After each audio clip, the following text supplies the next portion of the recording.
Welcome. Yes, if you thought you were hearing a rerun in the last hour, you kind of were. My son's graduation. I had to go. It was only sixth grade. I'm not old enough for a senior yet. But is it really a graduation? Yes, it is. He's moving on. The way his school structures and into seventh grade, so I had to be there. Family first. All right. Now we do have to move on to actual news of today. And I need to pull back the curtain just a little bit. I feel like I need to pull back the curtain. Maybe I don't. But I try to be as transparent with you guys as I possibly can. I live in Middle Georgia, and I realize all the time people are like, why aren't you in New York? Why aren't you in Washington? Why aren't you even in Atlanta? Because I like Middle Georgia. I like being in Macon. I like being on the radio in Macon. I started on WMAC here in Macon by accident. And now I'm back on the radio, and it's great to be a part of the local community. It's great to be on the radio here. It's great to grow this show. But I started this show very intentionally, focused on Georgia, to be a show for a Georgia audience. And over time, it's become apparent that we have a large audience that is growing every day outside of Georgia. For example, if you look at my live stream data if you go to ewerickson.com, you can stream the show live online. And if you look at that, the number 5 city in America for my live stream data is San Francisco. I have no explanation for that. Number 8 is Dallas, Texas. And so we made a conscious decision after the 2020 election. We would start slipping the bounds of the state. So how do I balance Georgia and the nation? How do I relate to my Georgia audience and give them some Georgia news while also talking to a national audience about stuff?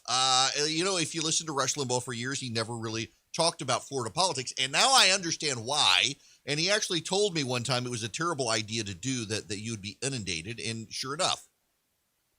So why I want to talk about a national story, but I want to do it in a way that also ties in a very relevant campaign for 2022 for everyone in the nation, but is also Georgia-based.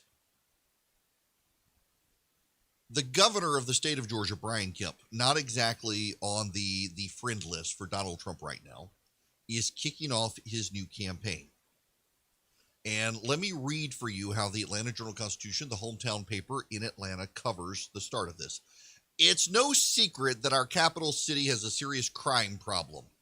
That's how Governor Brian Kemp opened a video message outlining how he will make a $5 million pot of emergency funds available to state law enforcement officers to target crime in Metro Atlanta. The governor swipe at Atlanta Mayor Keisha Lance Bottoms, who recently announced she wasn't standing for another term, isn't just about their ongoing intense rivalry, though they are still very much at odds with one another. Instead, it telegraphs a key part of the GOP strategy to maintain power in the 2022 elections by presenting Republicans as law and order public safety champions who can help tackle rising crime rates. The Kemp administration's crackdown on human trafficking and street racing is a component of that, but the strategy extends to other Republicans looking to win back spurned suburbanites. Attorney General Chris Carr of Georgia is in a tough re-election battle, is stepping up efforts to target gang violence.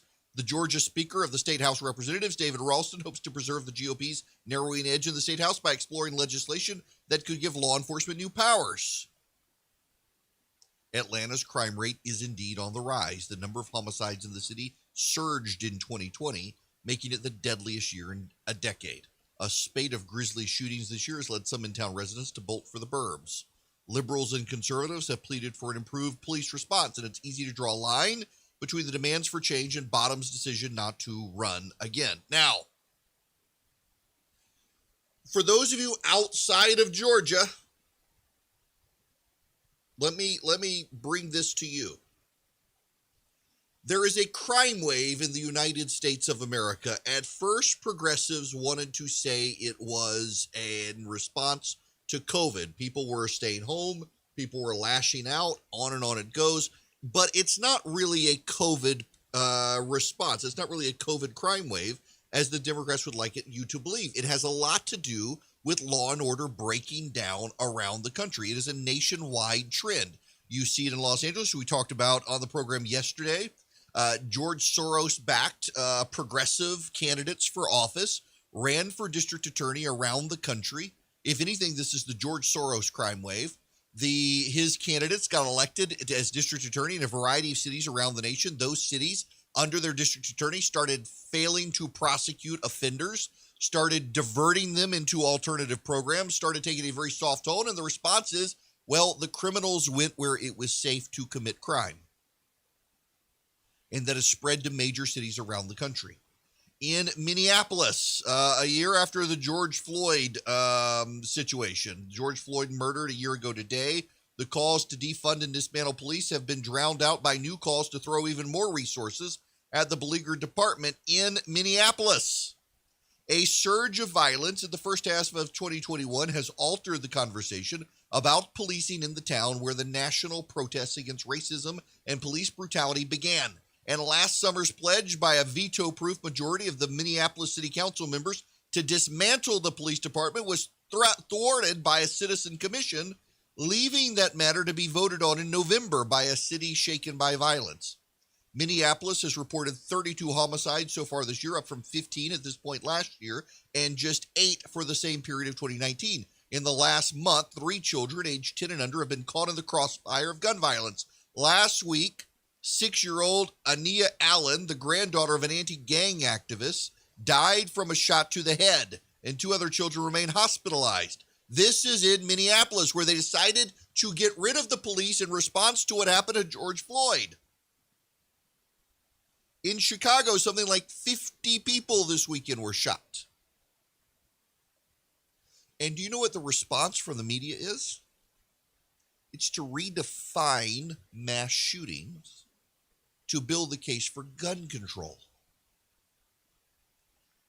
The media and the left would prefer to talk about gun control at a time that Americans are buying guns at record numbers to keep themselves safe.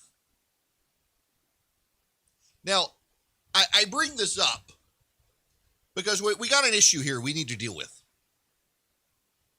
Now, some of us have said this would happen. It's a no-brainer to a degree that it would happen, but a lot of people on the left were in denial that it was going to happen.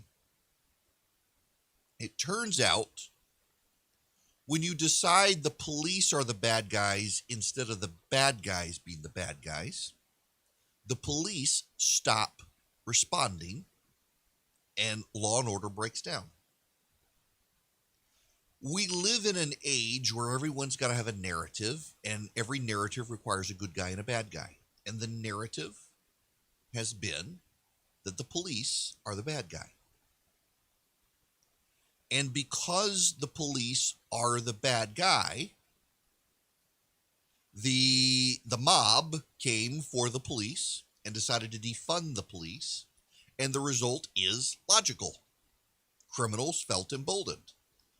In New York City, Mayor Bill de Blasio pulled back about $1 billion of funding for the New York City police and has now had to throw that money back at them because of the massive crime wave in New York City. I saw a reporter the other day who was commenting that New York has always been a little bit wild, and now he has been there and he's been assaulted on the street several times going to New York City, which has never happened before. It's always been a little crazy, but he's never been assaulted, and now he has. In San Francisco, they essentially decriminalized. They made it a misdemeanor, shoplifting of under $950. We talked about that yesterday. You had a massive crime wave there. It turns out I didn't realize it was a statewide proposition by the voters. And in Los Angeles, there's a crime wave as well. That DA and the San Francisco DA as well. Both of them were George Soros picks. In the city of Atlanta, just north of where I live, the mayor of Atlanta decided the police were the bad guys. The police were engaged in law enforcement. It was black police officers dealing with black residents who was caught on tape, and she fired the black police officers and made them the bad guys. And you know what the left's response is? Well, they look at it as critical theory. They say, well, those black officers, they're just playing at a white man's game. Somehow, if you're a black police officer, you're a white guy. I got to tell you, yesterday, I was in a car wreck. It wasn't bad. Fender bender, I guess you could say. And look, I know if I was a lawyer, I would say don't say this, but it was my fault. I was turning onto the road by my house, The truck in front of me pulled forward to go. I turned to look and to see if the car was coming. I thought there was room, so I didn't look back before I stepped on the gas, and the truck in front of me had slammed on the brakes. And so I ran into the back of him. And a super nice guy, by the way. Very, very nice guy. And we were sitting on the side of the road waiting for the police, and it took forever for the police to show up. They had 5 car wrecks, but the police show up, and it's a black male and a white female in the car together, as nice as they could be. If someone is listening in Bibb County, Georgia, tell the sheriff that his deputies were just exceedingly nice. They took them forever to get there because they were working. So they said this was their 5th fender bender of the day that they had dealt with, and it took them all of maybe 10 minutes. Maybe 10 minutes. They were as nice as they can be. I had them deal with the guy I hit first because he had to go get his kids from daycare. And then they dealt with me. And it was efficient. It was streamlined. It was great. They were super people. But they are overworked. And I stood there while the female deputy was talking to the other guy. I was talking to the young black guy. He's got a 1-year-old, super nice guy. He's been in the force for a little while. He said they are just buried under with stuff. There's all over the state of Georgia, all over the nation now, there's a police shortage. There's a nursing shortage because of COVID. There's a policing shortage because politicians have turned on the police. And guess what? There is a crime wave. And by the way, this is a narrative mess for the Democrats because they want you to believe that all of life's problems were because of Donald Trump. And because they were Donald Trump's fault, with Donald Trump gone, they would have you believe that the problems would go away. But the problems have not only persisted, they've gotten malignant.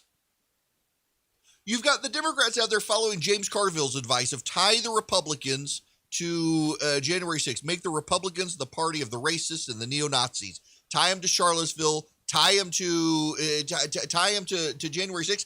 Most Americans do not tie the Republicans to January 6th. Now, the Democrats are trying to do that. We're going to get into that in a little bit. The Democrats are doing their best to tie the Republicans to that.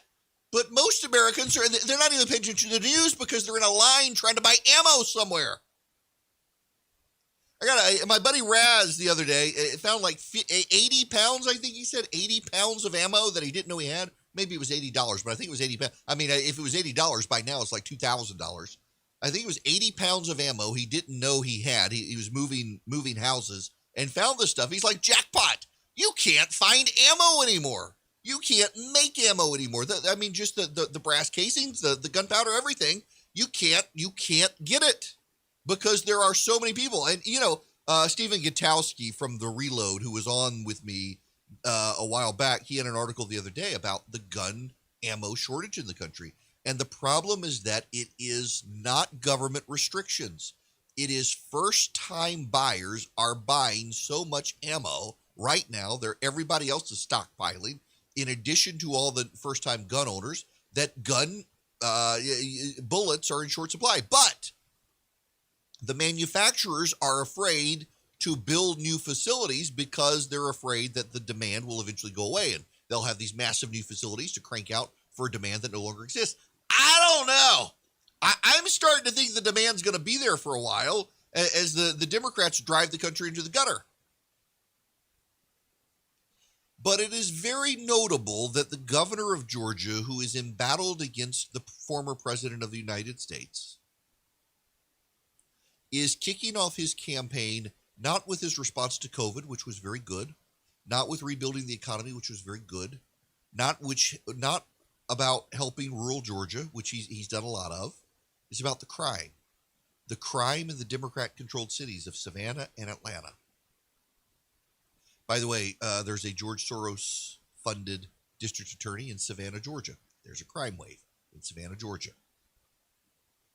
And the governor and the attorney general, both of whom are Republicans in Georgia, are campaigning on the crime wave. In Texas, you've got Governor Greg Abbott campaigning on a crime wave, kicked off by the hipster commies of Austin, Texas, and their tent cities.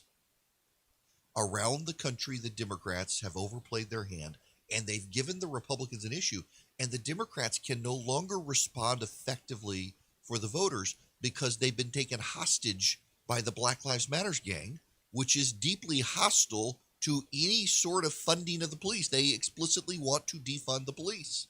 It is the anniversary of George Floyd's death. And in the ensuing chaos following George Floyd's death, the media told us the riots were fiery but mostly peaceful, and there was no crime wave. And now they're telling the voters, if you think there's a crime wave, pay no attention to your eyes, understand you're a racist for thinking so. And the voters are having none of it, and guess what?